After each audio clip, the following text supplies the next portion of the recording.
So welcome to the fifth video of this course on thermodynamics, which is about heat and work and those properties of matter which are related to heat and work. Okay, so in the previous video, we reviewed different kinds of equilibrium, and we saw that we can talk about three kinds of equilibrium. One is thermal equilibrium, when there is flow of heat across the systems. Then there is a equilibration by change of volume, and that is dictated by pressure. And then I can have third kind of system where matter can flow from system 1 to system 2, giving rise to a equilibrium by means of a corresponding potential, which is the chemical potential. Okay, so we'll build on that, and in this video we will talk about Euler's equation, Gibbs-Duhem relations, and connecting these together, etc. So we'll see what they mean in a minute. So let's go to the next slide. Okay, so this is a review for the three kinds of equilibrium. So if the two systems are at different temperatures, then heat and separated by a diathermic wall, then heat flows from a system with higher temperature to a system of lower temperature. And temperature acts like a potential for the heat flow out of the system, and it allows heat to flow from higher temperature system to a lower temperature system.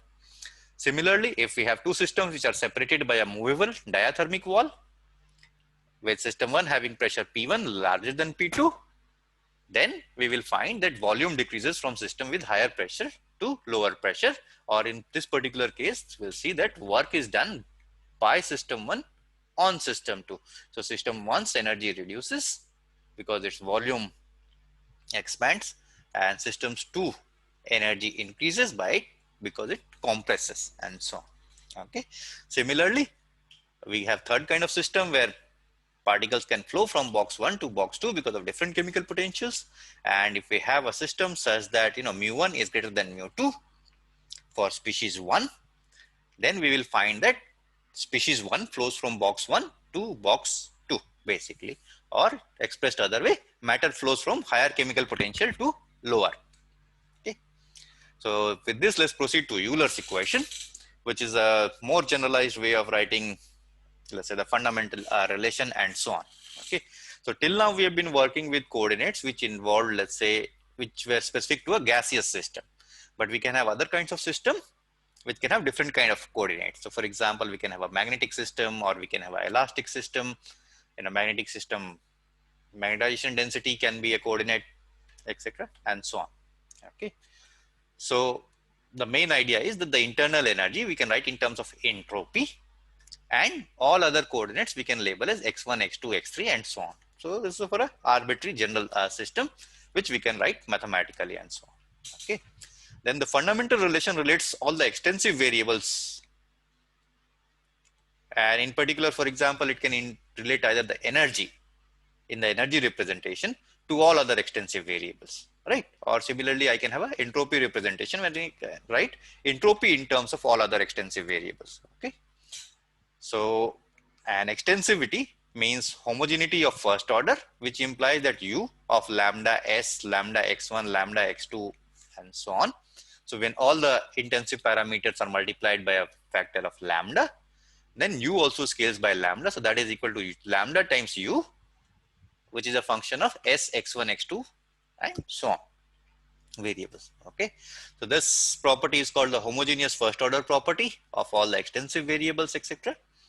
And I can use this relation to differentiate with respect to, let's say, lambda. If I do that, then I'll get dou u by dou lambda s plus dou u by dou lambda xj times xj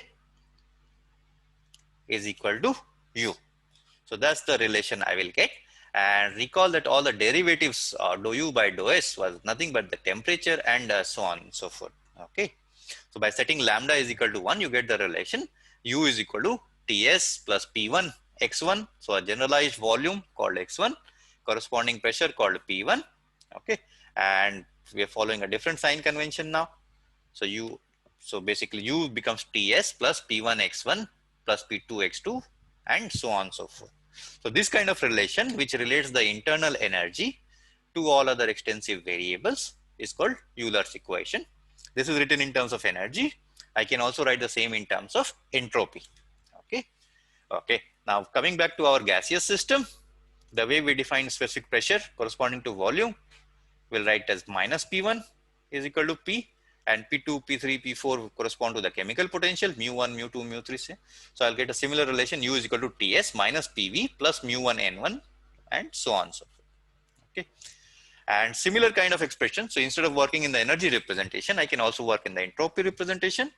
And in the entropy representation, if you define extensive variables, then you will find that they are defined as 1 by T, P by T, mu1 by T, mu r by T, and so on and so forth. Okay. So some part of this we also saw by doing this partial derivative properties, basically that theorem. Okay. In the last video. Okay. So that's your Euler's equation, which relates extensive variables to other extensive variables and intensive variables basically. So extensive variables in terms of product of extensive variable and intensive variables. Okay, so next we will discuss Gibbs-Duhem equation. So we just saw that the Euler equation related the extensive parameters to extensive parameters times some intensive parameters. So the basically extensive parameter is equal to a product of extensive and intensive parameters, etc. Okay. Okay. Now the Gibbs-Duhem relations will relate the derivative of the intensive parameters to extensive parameters. So we'll have a similar product form, but we will have derivatives of the intensive parameters involved. Okay. So let's derive how do they come about. So we had this relation U is equal to Ts plus P1 x1. So the Euler's equation, let's say, plus P2 x2 and so on and so forth, right? Okay.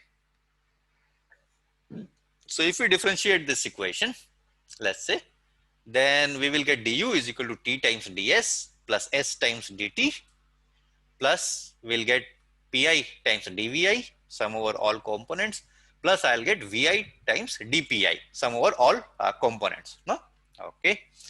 But then we already had an energy conservation relation. We said that du is equal to Tds plus only Pi dvi.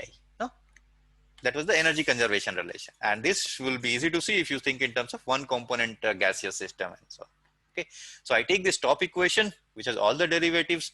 I take the second equation, which has some of the derivatives, and I subtract that two. That will give me this Gibbs-Duhem equation.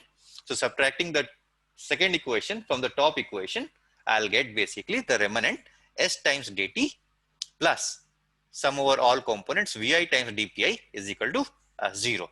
So this relation, S is an extensive variable, dt is an intensive variable, which relates the extensive variables to the product of intensive variables, sum over all of such variables, etc. They add up to 0. So that's called the Gibbs-Duhem equation. And of course, for a single component gas, you can easily write that, S dt plus V times dp minus N times du is equal to 0. Okay. So if you just do this stepwise, then you can immediately write this. So for a single component electron gas, this is the Gibbs-Duhem equation. Okay. So a bit more on the Gibbs-Duhem equation. So sum of the product of all extensive parameters and the differentials of the corresponding intensive parameters vanish. So that's the Gibbs-Duhem equation for you. Okay. So S dt plus sum over all components Vi times dpi is equal to 0. Okay.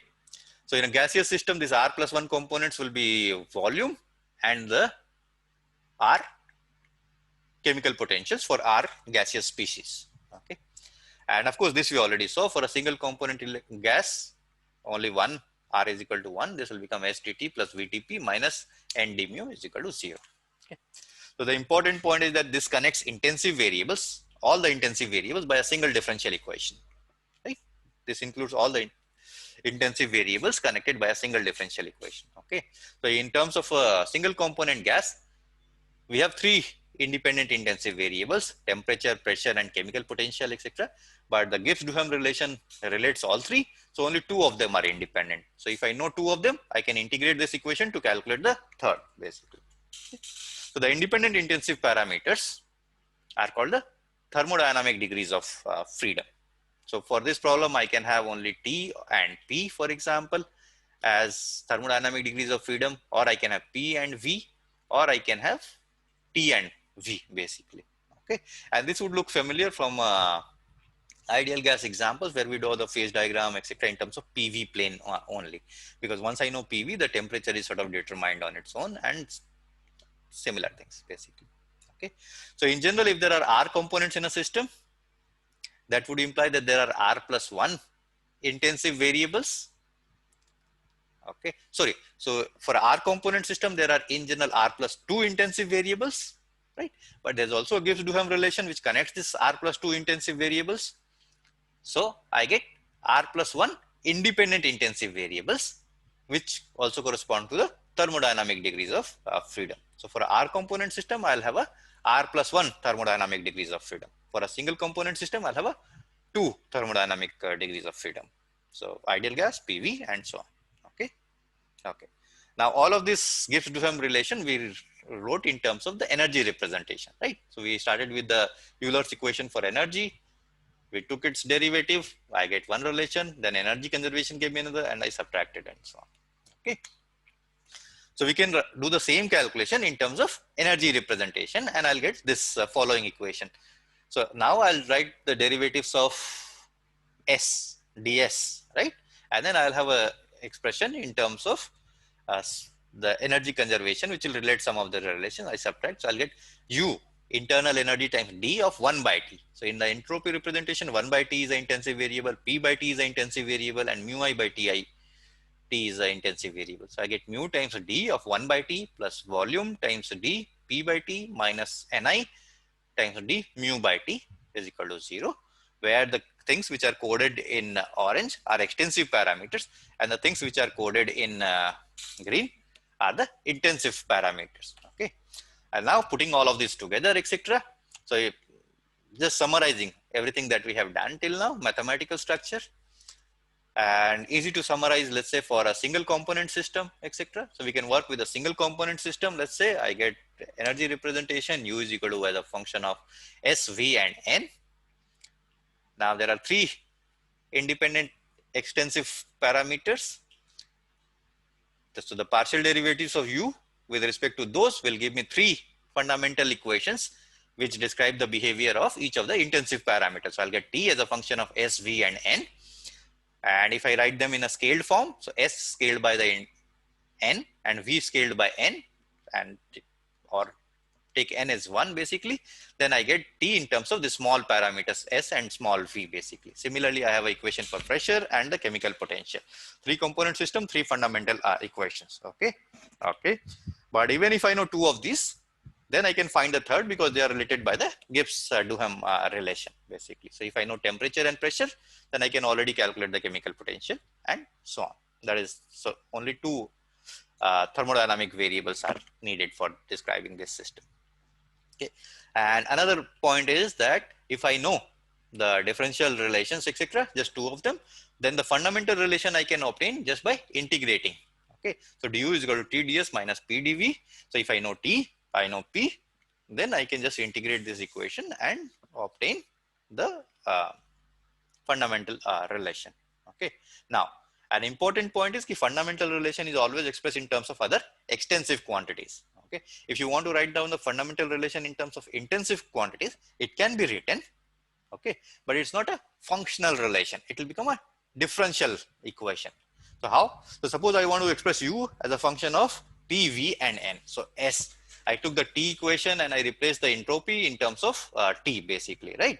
So then this equation looks like U is equal to U times the derivative of U with respect to S, V, and N, right? So whatever was the functional form of U, etc., now it is related to the derivative of U.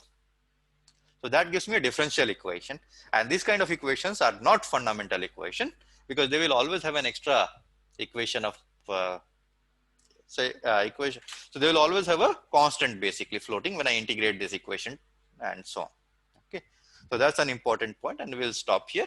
So in the next video, we will see some examples of thermodynamic systems, ideal gas, and let's say van der Waals gas, and some other systems. Okay. So I'll stop here.